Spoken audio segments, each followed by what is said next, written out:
બધા મહેમાનો અને જજીસને મારું પ્રણામ. આજે હું તમારા સમક્ષ રજૂ કરવા માંગુ છું સ્વદેશી વર્સિસ વિદેશી.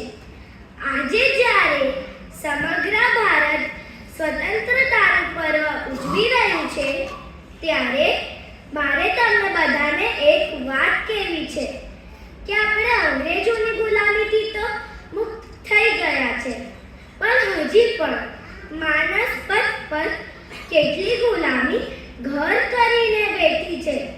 આપણા ભારત દેશ આત્મનિર્ભર બનવા માટે સતત પ્રયાસ કરી રહ્યો છે, પરંતુ વિદેશની પરંપરા અને આપણી અજ્ઞાનતાના કારણે આપણું દેશ પાછળ પડી રહ્યું છે.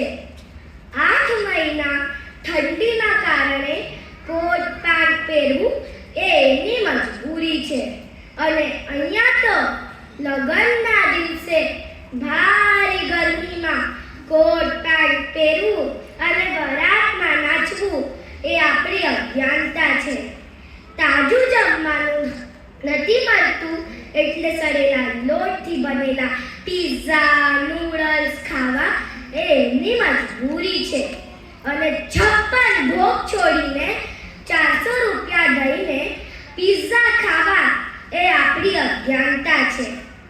જડીબુટ્ટીનું જ્ઞાન ન હોવાના કારણે માંસ મચ્છીની દવા બનાવી એ એમની મજબૂરી છે, અને અહીંયા તો આયુર્વેદ જેવું મહાન ચિકિત્સક હોવા છતાં માંસની દવા ખાવી એ આપણી અજ્ઞાનતા છે. અનાજ ઓછું હોવાના કારણે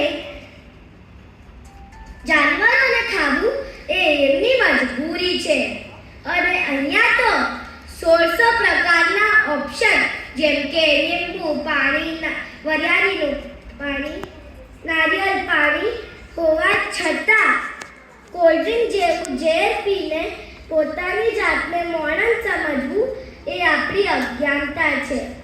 પહેલાંના લોકો સ્વદેશી વસ્તુ વાપરવા ઉપર ભાર મૂકતા અને હૃદયથી સ્વદેશ પ્રેમી હતા, પણ હવે તો પરિવર્તનનો પવન ફૂંકાણો છે.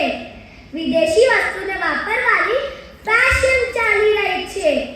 સવારથી દંત મંજનથી લઈને કપડાં, ખાણી પીણી અને બધી જરૂરતનું સ્થાન અહીંયા અન્ય દેશના ઉત્પાદને લઈ લીધો છે. હું મારા દેશવાસીઓને પૂછવા માંગુ છું કે આ બધું શેના માટે? એના માટે કે આપણને સ્વદેશી વસ્તુ થોડી મોંઘી પડે છે, પણ હા, એક વાત યાદ રાખજો, હાથ